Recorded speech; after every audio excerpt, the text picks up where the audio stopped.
Now, the greatest radio shows of all time. Suspense. The Shadow Node. Washington calling David Harding, counter-spy. Classic radio theater. The Great Gildersleeve. Fibber McGee and Molly. Dragnet. Gunsmoke. The Lone Ranger. Now, step back into our time machine with your host, Wyatt Cox. Good evening, friends of the Inner Sanctum. Well, let's check in on the adventures of the Aldrich family. Ezra-stone, Jackie-kelk as Henry and Homer. This episode of the Aldrich family originally broadcast on April 2nd, 1942. The Aldrich Family, based on characters originated by Clifford Goldsmith and starring Ezra-stone as Henry with Jackie-kelk as Homer. Henry Aldrich! Coming, Mother.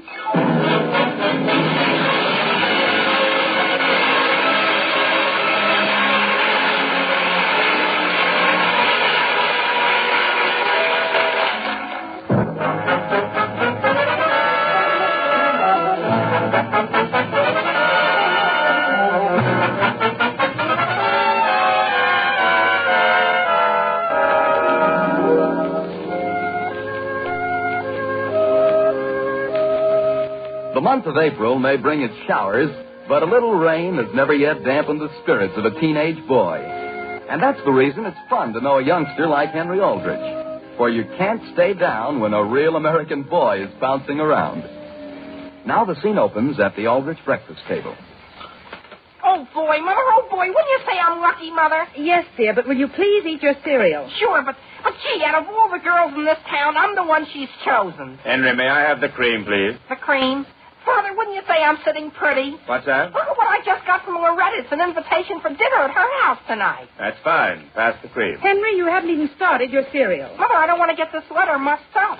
Gee whiz, take a look at the stationery she used. Yes, dear. Father, would you like to take a look at it? I would like to have you pass me the cream. She was having a...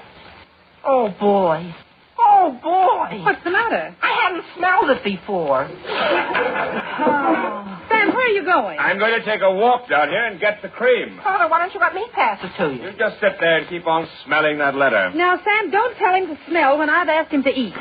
Hey, Henry, where are you? Homer, where did you come from? My house. Where do you think? Gee whiz, Henry, how'd you get that smudge on your face? What smudge? April Fool. Listen, is this April Fool's Day? How did I let a thing like that happen? Why, so it is. Hi, Mr. Aldrich. Did you know you had a flat tire out in front? That's fine. Don't you believe me? Homer, come here a second. Do you want to smell something? No. Go ahead, smell it. Henry, you can't fool me with a thing like that. I know it's got pepper on it. On this? Look, it's a letter from Loretta Darlington. Yeah, April Fool. You're crazy. Henry, I'm sorry, but you will have to use one hand to eat with, regardless of how wonderful that letter is. Yes, Mother. Homer, you know what surprised me more than anything? What? Well, for 3 weeks now, I've been trying to get up enough courage to ask her to go to the dance Saturday night. Yesterday I did. And what do you think she said? What? Henry, will you please pass the toast? Yes. And then, Homer, right out of a clear sky, I get this. Henry. Henry, your father wants something. I'm going to answer the phone. For me? What is it, Father? Will you please pass Loretta? Never mind, just skip it. Oh, here, Homer, pass my father the sugar. I don't want the sugar. Do you want the cream, Mr. Aldrich? I've had the cream. Could it be the butter, Father? It could not. I've forgotten what it is. Henry, could I have that piece of toast there? Sure. Homer, give that to me. Oh. Sure, Mr. Aldrich, here. Homer, you and Henry are both wanted on the telephone. Yes, somebody wants us. Both of us? Who was it? All I know is it's the main office at the school, and Miss Shea wants to speak with one of you. Miss Shea? Oh, boy, Homer. Oh, boy. Henry, hurry right back. What could it be, do you suppose? Well, frankly, it could be one of two things. Here, Henry, you take the receiver. Homer, I can't. I've got my mouth full. You have not. You haven't got a thing in it. I have to. Hello? Hello, is this Henry Aldrich? Well, no, not exactly. This is Homer Brown. Oh, well, you'll do just as well. I will. Mr. Bradley has asked me to tell you that it won't be necessary for you and Henry Aldrich to report to any classes today. Oh, you mean we're expelled? What's that, Homer? He wants you to help decorate the auditorium for the spring play. Oh, boy, he does? He does what, Homer? He also wanted me to ask you whether you have all your homework finished. Why, yes, I've got it right here in my pocket. You have? In fact, I've got it right here in my hand now. You have? Well, you might just as well tear it up. Tear it up? Okay. What's that, Homer? Look, Henry. Look at what Miss Shea says we can do. Oh, my goodness, you didn't tear it, did you? Now, listen, Agnes, is that you? Oh, my goodness. Agnes, do you realize what you've done to us? Oh, was that Agnes? Yes, and look at my homework. Oh, boy, that's a swell April Fool joke. Oh, look at what I've done. What's the matter? When you began tearing, I began tearing, too. Look at Loretta's invitation to dinner tonight. Gee whiz, you can still go, can't you? Sure, naturally, but... Homer, we've got to get even with her. That's what I say. I'm going to call her up and tell her I'm Mr. Bradley. Homer, that won't be any good. I've got a better idea. I can see the whole thing just as clear as day. Well, what is it? What is it? You know all those contests Agnes is always entering? Yeah. She was when we get to school, we'll tell one of the fellas to tell her she won $100. Sure, Henry, sure. Only let's make it 500. Sure, and really spread it around. Sure. We'll tell everybody. Boy, we'll tell everybody in this school.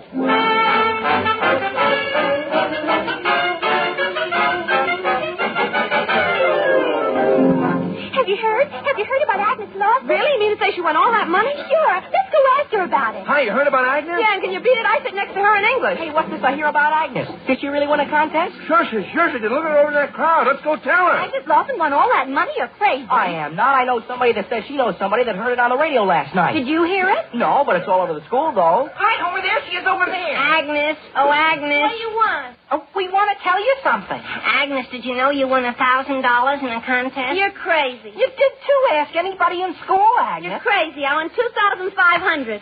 You did? You did? Sure I did. Imagine. Homer, what do you know about that? I can hardly believe it. Well, I did, Homer Brown, and don't try to make out it couldn't be possible. I know, Agnes, but $2,500? That much never occurred to me. Well, I did. And if you don't believe me, you can ask anybody here on the campus. Oh, Agnes, we're not trying to make you out a liar, only what contest was it? How should I know? I enter one every time I pick up a new magazine. Hello, Agnes. I came over to tell you how proud I am to know you. Thanks. Yes, Agnes, you're really smart. You know what I think I'll do, fellas? I think I'll take the whole gang over to the soda fountain and treat them after school. You will? You really will? Sure. Homer, could you let me borrow $1 until I get my prize? What's that? I'll tell you, Agnes, I've got to go or I'll be late to class. Yes, same here. Goodbye, Agnes. Agnes, are you sure the whole thing isn't an April Fool joke? Listen, don't you think I know one of those when I see one? Didn't I tell you what I did to Henry? No. I wrote him a note and asked him to come to Loretta Darlington's for dinner tonight. Really? Sure, I even signed Loretta's name to it. Boy, do I love April Fool jokes.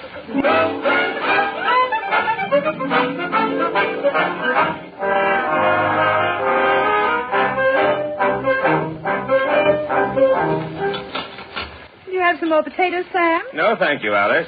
Henry, can I give you anything? No, thank you. I'll just sit here and watch you eat. I'm sorry, dear, that we're having such a good dinner on the evening you're invited over to Loretta's. Oh, that's all right, Mother. We'll probably have a swell dinner over there, too. Boy, did Homer and I play the darndest April Fool joke today. Alice, may I have the biscuits, please? Here you are. It's the best April Fool joke I ever thought of. Henry, are you quite sure you shouldn't be starting for Loretta's? Mother, I've got loads of time. Look, here's part of her invitation right here. She says, we won't be eating tonight until 8:30. Be sure to come good and hungry. Well, Henry, will you please answer that? Stay where you are, Henry. I'll answer it. I'm expecting a call. Mother, what are you and Father having for dessert? Hello, this is Sam Aldrich speaking. Mr. Aldrich, this is Mr. Lawson. Who? Agnes Lawson's father. Oh, yes. Hello. Say, Sam, I don't know whether you heard about it or not, but the Lawson family seems to have struck oil. What's that? You mean you haven't heard about it? No, not a word. Well, don't you listen to the radio? No, not if I can help it. Well, Sam, I don't know why we weren't listening last night ourselves, but we understand Agnes won the grand prize. You don't say so. Now, Sam, I want to ask your advice about something. Agnes says she's been reading the rules, and she's under the impression that the winner must appear in New York for the check. Yes, that sounds reasonable. That's exactly what I was thinking. Only Agnes can't possibly make a trip to New York by herself, and Mrs. Lawson and I can't get away. And what I was wondering was, could you go up and represent us with a power of attorney? Why, when would I have to leave? Tomorrow. We've sent a telegram for instructions, and I imagine they'll say they want us to come right on to New York. Tomorrow, the only thing is... We'd be glad to pay your expenses, Sam, and make it right with you in the bargain. Why, you pay my expenses, and that's all I ask for. Any young lady that's smart enough to go out and win a contest deserves everything she can get out of it. Mean you go? I think I could arrange things. As a matter of fact, I'd like a trip to New York. That's fine. Now I won't have to worry. No, don't you worry about a thing. Just one more thing before you hang up. If you don't mind keeping this confidential, because We heard it was $2,500, and Agnes feels it's $35, and then we've heard from another source that it might be even more. Oh, you don't say so. And naturally, until we know just how we really do stand, we don't want to go around talking too much. I see your point. Goodbye. Dear, your dinner's getting cold. Come here, Alice. I've got something to tell you won't believe. Sam, what's the Mr. matter? Lawson just phoned me. Yes? And it looks as though I'll have to leave for New York tomorrow. On this short notice, Sam? I can arrange it, I think. Mother, don't you want me to tell you what I was going to? No, Henry, not now. But, Mother, it was the best April Fool joke you ever heard of. Henry, will you please go back into the dining room while I finish telling your mother something? But, Father, I'm not eating any dinner. All right, go in there and look at mine. At any rate, get out of here. Yes, Father, I'll go. Only I thought you'd like to know about that joke Homer and I played. As though an April Fool joke were important at a time like this. Alice, you won't believe it, but here's what happened.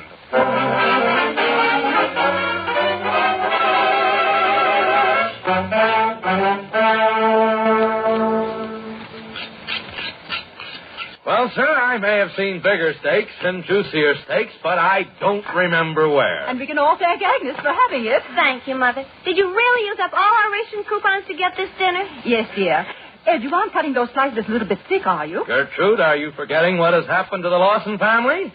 Why don't we have any bigger plates than these? Oh, Ed, I'm glad you brought that up. I'm going downtown tomorrow and buy a whole new dinner set. Now, Gertrude, we don't need to spend any money on dishes. Besides, I've got that money all planned out for Agnes. You have, Father? First thing I'm going to do is see whether I can get a priority to get a new car. For me? Agnes, you aren't old enough to drive a car. You know you aren't. Here, pass the steak to your mother. Ed, I don't care for any. I can't eat a thing. Well, what's the matter with you? Not a thing. Only if I can't get a new dinner set out of this, why... All right, go ahead and get a dinner set. And, Father, do you know what I want to get? First of all, a new evening dress. A new what? Without any shoulders. Boy. Agnes, do you realize that I haven't finished telling your father what I'm going to do? Well, folks, I've got that all attended to. Ralph, you're interrupting your mother. Oh, excuse me, but I just wanted to tell you I resigned my job. You resigned, Ralph? Sure, I gave up my job Saturday night at the Havens drugstore. On my money? Well, you're my sister, aren't you? I'm going to have somebody to go to the dance Saturday night. How are you going to pay for the tickets? Listen, Agnes, don't be so selfish.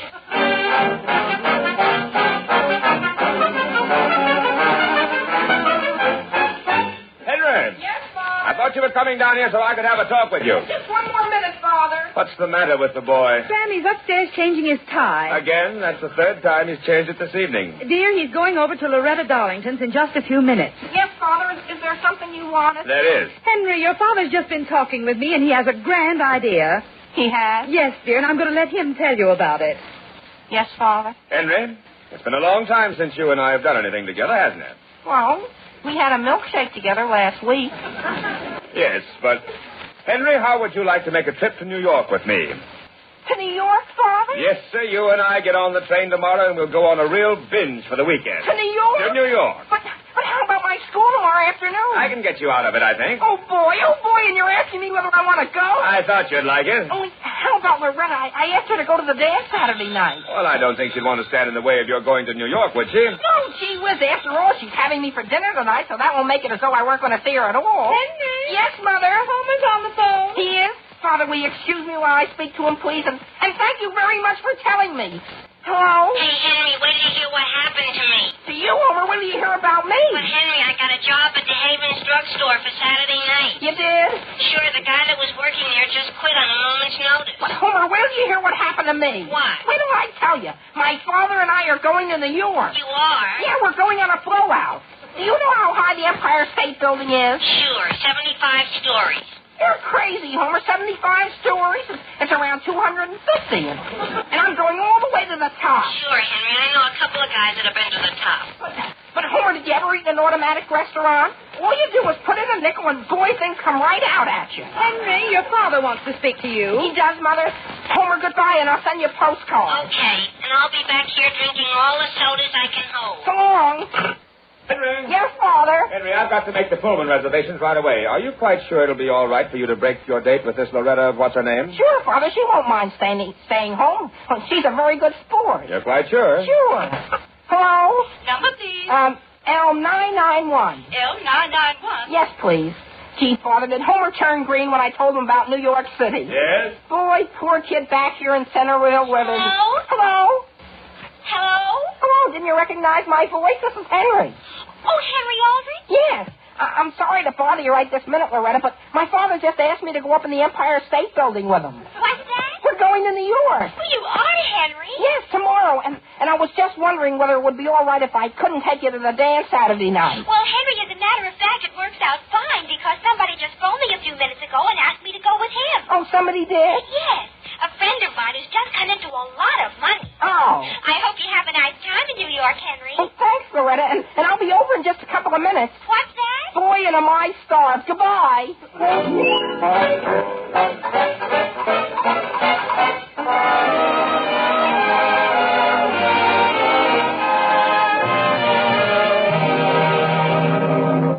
Oh boy, April 2nd, 1942, The Aldrich Family on Classic Radio Theater with Wyatt Cox. Now on Classic Radio Theater with Wyatt Cox, let's get back to the adventures of Henry Aldrich. The Aldrich Family, April 2nd, 1942.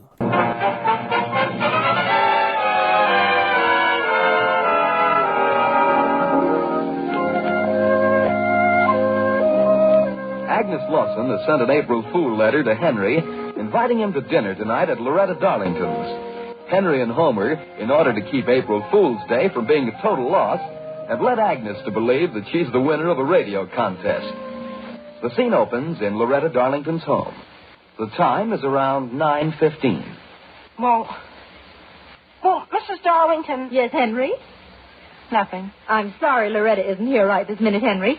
She said she was going to step out, and she told me where she was going. But I didn't pay any attention. Oh, that's all right, Mrs. Darlington. That's all right. I'd just as soon sit here. If you have any work to do in the kitchen, you go right ahead with it. You're not keeping me from one thing, Henry. I'm not. Won't you have another piece of candy? Oh, I don't mind if I do. In just a moment while I take this next layer of paper out. I didn't realize we'd eaten practically half a box. It's very good candy. Is it your favorite kind? Oh, I like any kind. And you don't have to worry. It never spoils my appetite. Good. Tell me, did you have any April Fool jokes played on you today? No, I got by this year with what you might call a clean slate. My goodness. Did I tell you what Agnes did to Loretta? No, ma'am. Mrs. Darlington, when Loretta went out, did she say about how long she'd be gone? No, I don't think she did. Well, where's Mr. Darlington? I haven't seen him since I got here. He went to a lodge meeting. Oh, he did? Is he having dinner there? Oh, my, no, he grabbed a bite before he left. Oh. Too bad he couldn't wait. Well, as I started to tell you, Henry, Agnes Lawson has played more jokes today. Do you know what she did this morning? What? She didn't say one word to Loretta about it, but she wrote a note to Loretta's father and asked him whether she could have $1 and signed Loretta's name. And Mr. Darlington never knew the difference and gave Loretta $1. He did? Yes. And Agnes not only made her handwriting look exactly like Loretta's, but where she ever got Loretta's scented stationery, I never will know. Oh. Oh! Agnes did that? Yes. Wasn't that a good one? Oh. Mrs. Darlington, would you tell me something frankly? Yes. About how many meals have you had here so far today? Why, 3. Why do you ask? Oh. Oh. Well, so Agnes did a thing like that to Loretta. Mother! Loretta, come in here. Mother, who's that is out there in the hall? Oh, hello, Henry. Oh. My goodness, I've been over to the Lawsons, and more things have happened to them. What, for instance? They're so rich, Mother, they're practically rolling in money. Mrs. Lawson put in a long-distance call all the way to San Francisco just to tell old Mrs. Lawson about it. About what? The $3,500 they won. Haven't you heard, Henry? Loretta, Agnes didn't win any money. Why, Henry, she did, too. Gee, well, she couldn't have. The whole thing was an April Fool joke. Well, Henry, it couldn't have been. But I'm telling you, Homer and I, we made the whole thing up. If you ask me, Henry Aldrich, I don't like your attitude. All right, I'll show you. As a matter of fact, Henry, if you're going to contradict me like that, I'm glad I'm not going to the dance with you. And as a matter of fact, I'm glad I'm going to San Francisco. I mean, New York. Goodbye. Henry Aldrich, I think you're insane. Just what do you mean by a statement like that? Well, Mr. Lawson told me himself that your own father is going to New York to collect the money for Agnes. My father? Yes, your father. That's why he's going? Yes. And Now listen, Loretta. Gee whiz.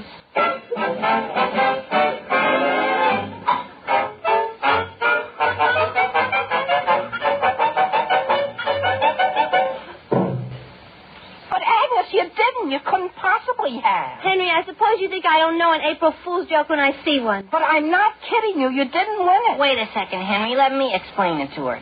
Agnes, Henry, and I just made the whole thing up. By Homer Brown. And I suppose you made up the fact that I entered that contest. You may have entered it, but you didn't win it. Now, Henry, for the last time, I'm not going to be April Fool's. You're just trying to get back at me for writing that letter to you from Loretta. What letter, Henry? Never mind, Homer. Let's just take one thing at a time. Now listen, Agnes. I'm not going to listen to one thing you say. Of all the jealousy. But Agnes! Wait. What's all this noise in here? Oh, gee whiz, hello, Mr. Lawson. That's the trouble. Our trouble is we have to take our bottom of the hour break for your favorite radio station. April 2nd, 1942, The Adventures of Henry Aldrich and the Aldrich Family. You're listening to Classic Radio Theater with Wyatt Cox. The conclusion next on your favorite radio station.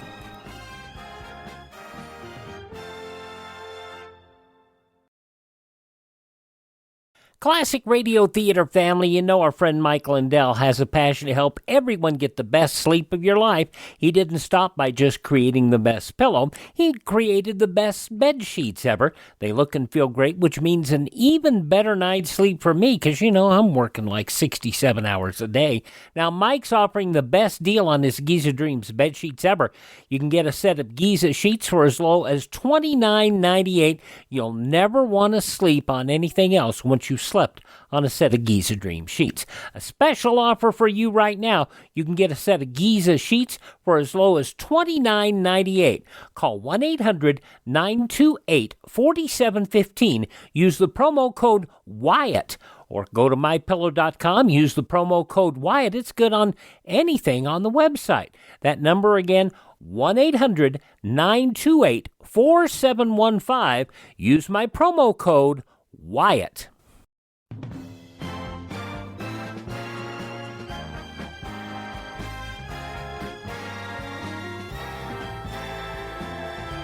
Now on Classic Radio Theater with Wyatt Cox, the conclusion of the Aldrich Family, April 2nd, 1942. Mr. Lawson, there's something we feel we ought to tell you. Well? Agnes thinks she won a lot of money, see? Yes? And she won't believe she didn't. Oh, why shouldn't she believe it? But Mr. Lawson, I guess you didn't understand. This is April Fool's Day, see? I know, but I don't think you boys ought to try to pull a joke like this one. What's that? Pretty serious thing, boys, when you deliberately tell somebody they didn't win a prize like $3,500 when it's common knowledge that they did. But she couldn't have, and gee, my father... I won't tell your father about this, Henry, but you better be running along. Agnes has had a pretty big day, and for that matter, this whole family has. We're in no mood for jokes. You mean you don't believe us either? You boys just forget it's April Fool's Day and go home and get your schoolwork done. But Mr. Lawson... Now, run along. Good night. Gee whiz, that's a fine thing. Henry, did we make this whole thing up? Or did Agnes really win that prize? Listen, Homer, we've got to do something about this.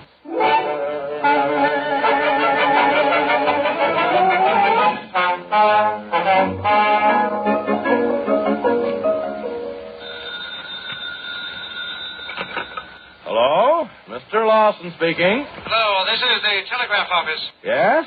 I got a telegram here for you. Oh, yes. Is it from New York? Well, it has New York written at the top.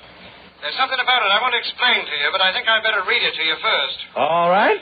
It says, this is to inform you that Agnes Lawson did not win $3,500 because she couldn't have. You are the victim of an April Fool joke. They say anything else? No, that's all. Oh. But I think I ought to tell you, Mr. Lawson, that telegram didn't really come over the wires. Henry Aldrich and Homer Brown dropped in here a few minutes ago and told me to phone it to you. Oh, you don't say so. Henry Aldrich and Homer Brown, eh?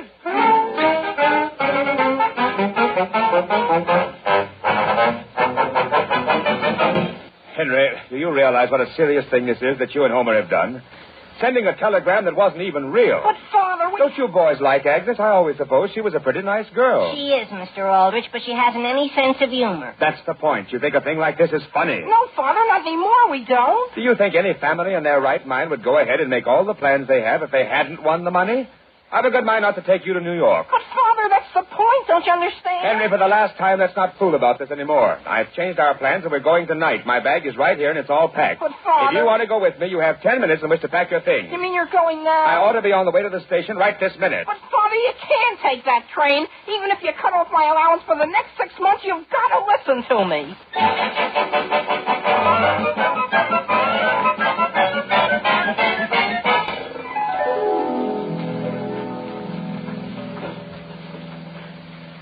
Will you have another hamburger, Homer? Thanks.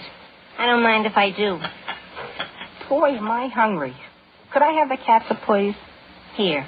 These hamburgers are the best I ever ate in my life, Henry. I'm glad you like them, Agnes. Would you like to have me put another nickel in the jukebox? Yes, that'd be swell. Agnes, is your brother Ralph going back to work in the Havens drugstore this Saturday night, or is he going to wait a week? No, he's going right back. Boy, is he mad at me. Why is he mad at you? I don't know. Nobody in my family's speaking to me. That's the way it is in my family. Well, as a matter of fact. And you know, maybe it's just as well I didn't get it. Didn't get what? My evening dress without shoulders. I guess I'm just not the type. Boy, has this been a day. I'll say it has. Same here. Henry, you spilled some ketchup on your tie. But you was where? April Fool. Now listen, Agnes. It's 12 o'clock, Henry, and you can't get back at me.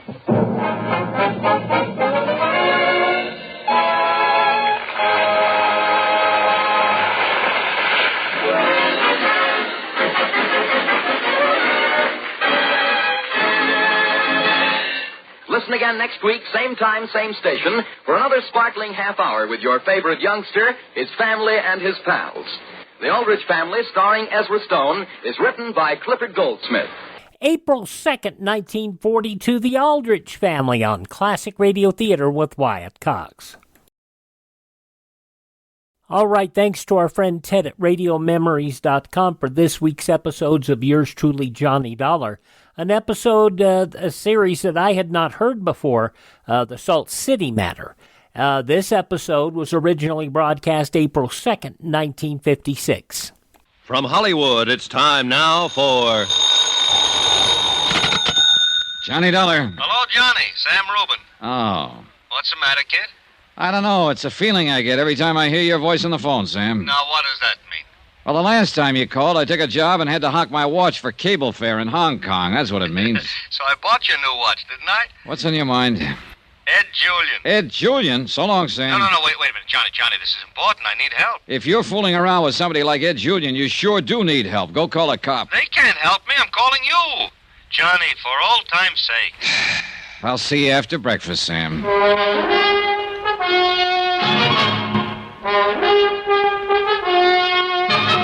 Tonight and every weekday night, Bob Bailey in the transcribed adventures of the man with the action-packed expense account, America's fabulous freelance insurance investigator. Yours truly, Johnny Dollar.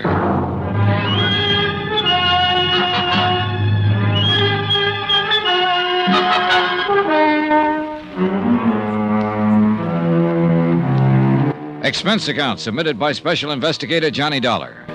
To Samuel Rubin and Associates, Insurance Brokers, Majestic Building, Hartford, Connecticut. The following is an accounting of expenditures during my investigation of the Salt City matter. I didn't know it was going to be that, Salt City, I mean. But I did know the name Ed Julian. Every policeman in the country knew that name. My first impulse was to hang up the phone on Sam, but I didn't. Instead, I spent 85 cents, that's my first item, on cab fare to get me to Sam's office. Welcome, Johnny. Long time no see. Come on in. Sit down. Have a smoke. Sam Rubin looked about the same as I remembered him, and he acted about the same. He shook my hand, pushed a cigar at me, held up a $160 lighter, and smiled. Oh, Johnny, I'd like to have you on my permanent payroll. Well, now that'd be something. Are you making me an offer or just talking? No, I suppose I'm just talking, but you're good to look at, you know. It gives me confidence. No, a little outfit like I got here, I can't afford high-priced talent like yourself for a steady diet. Why don't you sit down, kid? You'll pardon me, Sam, but I don't feel sorry for you. You're right about every kind of insurance that's ever been issued. Oh, well, yeah, sure, but nothing like those big operations that you're used to. This is all little bitty companies. So I make a living. A man having his own company, running it by himself. 10 of his own companies. So it's 10 times as much trouble, no? Listen, what do you know about Ed Julian, Johnny? He had quite a name in Chicago and Los Angeles, Hoboken. I thought he was in jail these days. Who, Ed? No, got himself out of jail. Must have been 3-4 years ago. Sure, went into enterprises in Florida, California. Very legitimate fella. Oh, I'm sure he is. Let's get to the point, Sam. But you're working for me, aren't you? I don't know whether I am or not. I haven't heard what it's all about. About? It's about Ed Julian, that's what it's about. All right, I'll lay it right out for you. Here. Look at this. $50,000. $50,000 I gotta pay his widow if something happens to him. You'll pardon me again, Sam, but when you collected that first premium on him, and I take it you sold him $50,000 worth of life insurance, you should have thought of this part of it. What, has something happened to him? No, nothing's happened to him. I'm afraid something's gonna happen to him. I'd have to get this money up. I'm just gonna listen to you talk because it doesn't seem to do much good asking you questions. So go ahead, Sam. Talk. Maybe something will come out. All right, but Johnny, don't be shrewd with me, huh? Now, the policy was issued maybe a month ago. I personally, I wouldn't sell a man like Ed Julian life insurance, any kind of insurance. He's not a calculated risk. He's a lousy, long-sighted bet. Man like that, the enemies he makes, ooh, he's a bad fellow all the way around. But here it is. It's on paper. I'm stuck if anything happens to him. Now, Johnny, the man's living in San Francisco now, and all I want is you go to him and ask him to cancel the policy, okay? Sam, how did you ever get in the insurance business? No, Johnny, please. Why don't you go to San Francisco? Handle it yourself. Johnny, I'll tell you why. Because you know and I know there's no way for me or you or anybody else to approach Ed Julian and ask him to cancel out this policy. What it amounts to is that you want me to go there and keep an eye on him until you can break the policy. Isn't that it? Not necessarily, Johnny. What do you mean, not necessarily? All right. So you're right. Listen, I heard through the grapevine there's a large collection of Ed's old friends visiting in and around San Francisco just a few days ago. It makes me very nervous. I have already a blood pressure condition. Friends who might want to shoot him down? Yeah, that's the kind of people, yes. $50,000 payoff would hit me very hard this week. All right, next week maybe not so hot, but this week, oh, boy, the market. Are you playing with company funds No, again, it's Sam? a calculated risk I'm entitled to take with company funds. They entrust me. All right. Now, will you please sit down and study this thing out with me? I'm always asking you to sit down. You never do. I also never study anything with you. Sam, how much? Well, expenses, $500 bonus. Why, Sam? No, wait. Johnny, you're so impatient. I'll make it $1,000 bonus. Take care of yourself. No, See ya. listen, Johnny, look, Johnny, all you have to do is keep him alive till I break the policy responsibility. My lawyers can do that. They told me it'll take a couple of days. I don't have to do anything, Sam. Now, how'd you get that policy? It was in a bundle of stuff came in from the coast. Ed Julian took this out under his real name, Eduardo Saccavetti. Now, who knows it's Ed Julian? Skip the gestures and tell me how you do know. Well, my broker out in San Francisco. Her name is, I don't know, Straub Street or something like that. She sold it to him. Later on, she found out who he really was. She sent me a wire. So, $1,000's okay, huh? No. So how much? $2,500 in You're expenses. crucifying me! That watch you gave me never kept time. All right. never. $2,500. Expense account item 2, $168.73. Airfare and incidentals, Hartford to San Francisco. I arrived at 8 in the morning. On the way in from the airport, the fog began to roll in from the bay. From my hotel room at the Fairmount, I looked out in time to see the provision barge moving out toward Alcatraz before the fog closed in completely. Somebody said the storm warnings were up all along the coast, and somebody was right.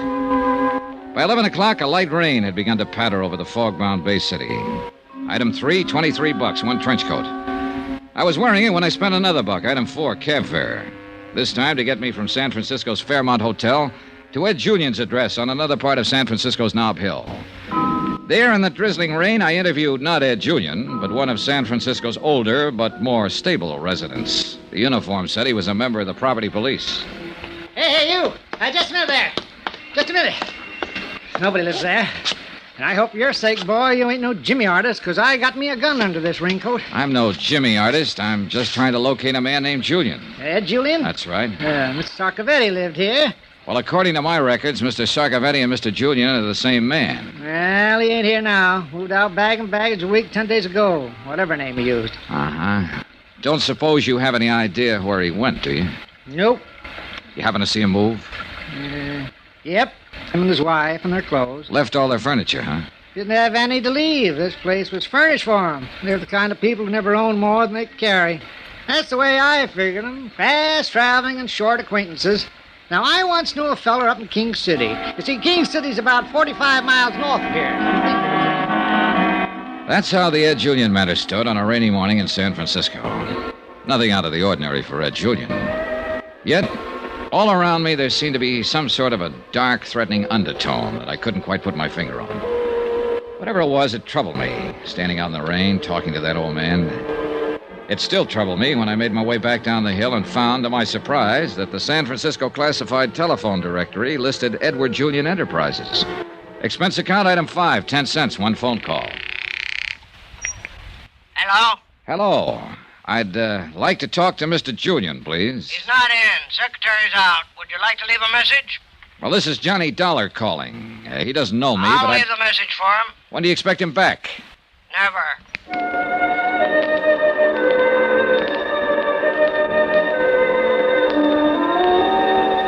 The rain was just starting up again as I stood in front of the floor-level office at Powell and Hooker.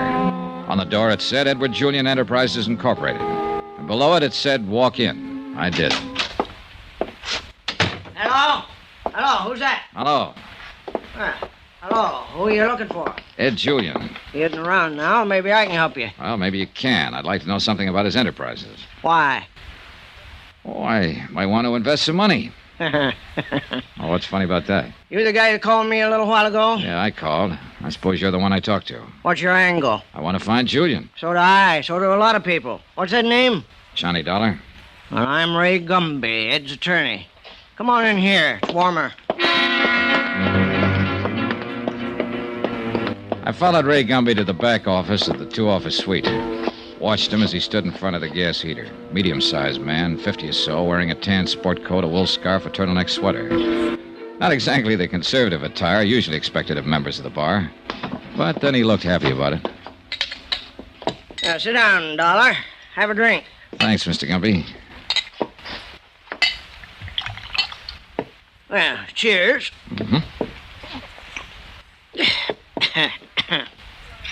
Now, you ask about Ed's Enterprises. Well, I tell you right now, they aren't much. He has an oil field, a piece of a gambling casino, a piece of a racetrack, and a part of a ship, and part of a smelter works. What does he do a couple of weeks ago? He up and unloads it all. Oh, I've had a little cold with all this weather we've been having. Why do you want to find him? To protect him. That's cute. Personally, I wish the bum would get pneumonia. He left me holding the sack here. How's that? I formed these corporations for him and acted as chairman on all the boards. Then he sold out from under me. Didn't even bother to say goodbye or pay me off. You want to find him, too, then? You betcha. I'm suing for proper fees. Think it'll do any good, Mr. Gumby? No, don't think so. I mean, as far as me getting my money goes. But if I can get him subpoenaed, and he ignores the subpoena, the court will issue a warrant on contempt charges and throw his carcass in jail for a while. If he was behind the bars and I went to visit him, maybe I could handle him. The bars between us, of course. Of course. Yeah. You want another knock? No, thanks. You go ahead. That sounds pretty good. It is. Getting him in jail? Yeah, if I can get him served. Well, it's not going to be an easy job getting those papers into his hands. 2 of my regular boys have already tried and failed. I was a fool ever to accept such a man as a client. Never do such a thing again.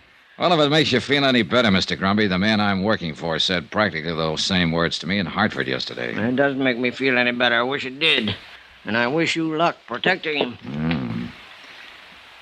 Hey, Mr. Gumby, something just occurred to me. Now, what's that? Well, now, maybe we could work this out together. How? You want Julian to be served with a subpoena so you can have the police pick him up. I want him to be safe. And there's no safer spot than the city jail. Hey. Where's that subpoena? Well, right here. And there's a fee in it if you can get it in his hands. 200, maybe? All right. You say 2 of your men have already tried and failed to get to him. What happened to them? Been to his place on Nob Hill? I was there earlier today. He moved out. I know. But my men went up there to serve him. Both of them fell down 2 flights of stairs. Seems like a myth? Maybe Ed isn't living in such high places these days. I hope not, for your sake, Dollar.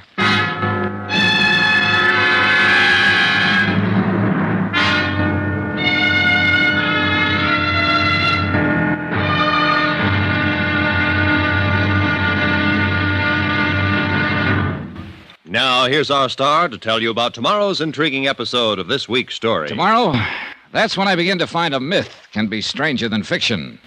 Join us, won't you? Yours truly, Johnny Dollar.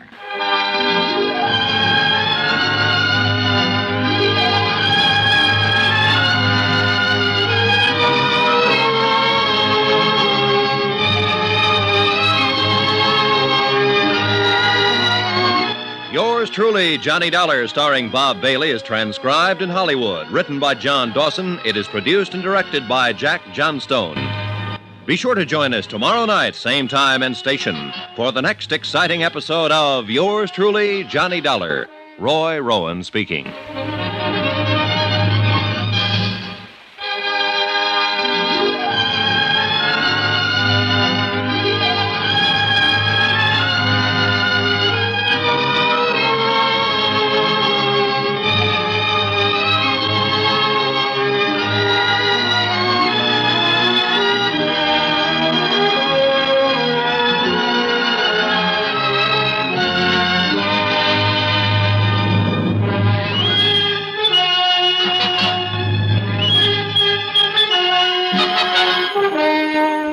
And there you have it, part one of the five-part Yours truly, Johnny Dollar story, The Salt City Matter, from April 2nd, 1956. I think part of the reason this one hasn't made the rounds as it should is that part two is missing. Well, not all of old-time radio was very well, taken care of.